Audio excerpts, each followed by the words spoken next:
place in Musafah area. Okay. Yani, so the structure, including all the top facilities, will be sailing from Musafah area up to the platform location in the middle of the sea. Okay. This is one part. Concerning the onshore facilities in DAS, there will be يعني, intermediate storage facilities, I think, also in Musafah. Right. Okay. There's a lay down area. Lay down area in DAS island. In that area, so we can store the onshore material ready for being يعني, installed there by the construction contractor.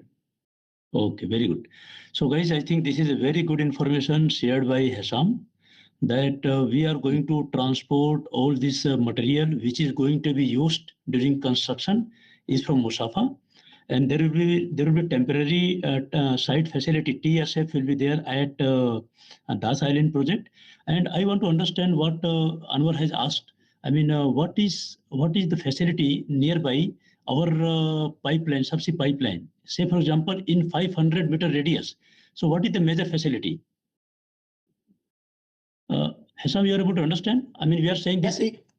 Yeah, I can. There is a network of pipelines there, and I think I gave you this document. However, I'll check again to try to share it. Okay. Alok, any facility nearby which is the manned area from the LO line? Any manned area? Any no, facility? There is no manned area, and the existing monopod is also unmanned.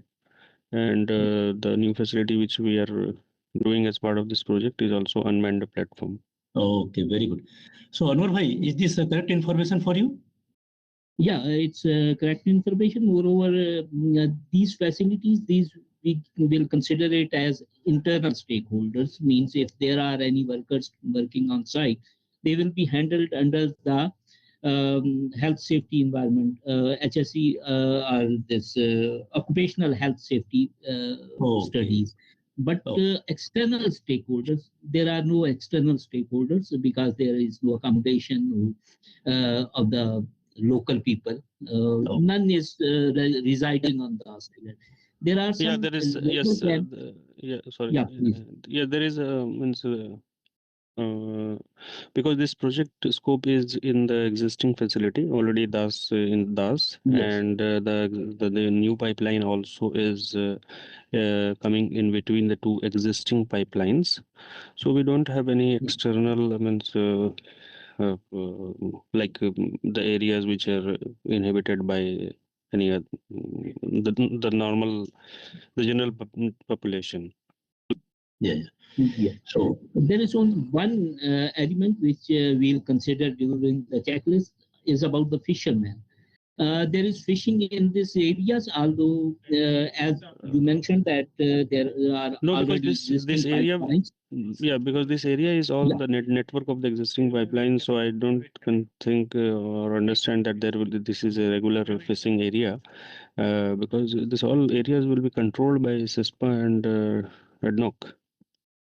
Yes, you are right. Because there are already existing pipelines, so this new pipeline will not have any impact on fishing communities because the fishermen are not allowed in this area or even other areas where oil and gas activities are carried out. So we don't think that in this area fishing or recreational boats move in this area. So there may not be this one more point to add, because this any movement of any board, ship, barge, boards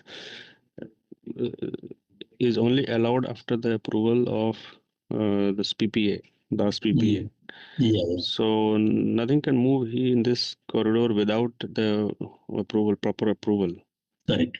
Permits. So we can consider it as a restricted area. Yeah, sure.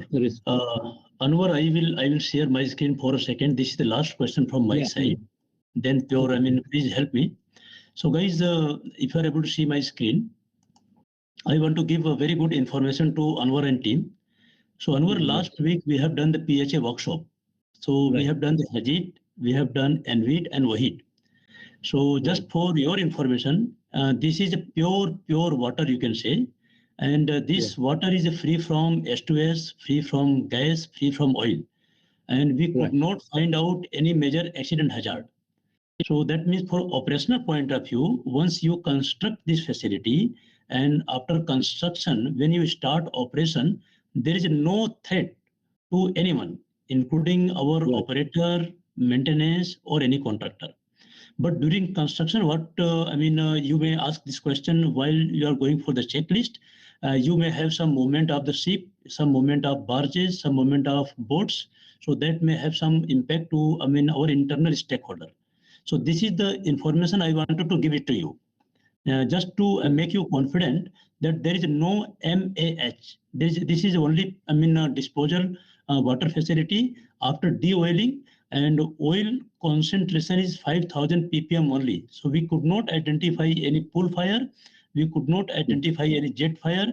We did not identify any H2S toxic emission, and we did not identify any fire and explosion. This is only for your information. Thank you. Thank you.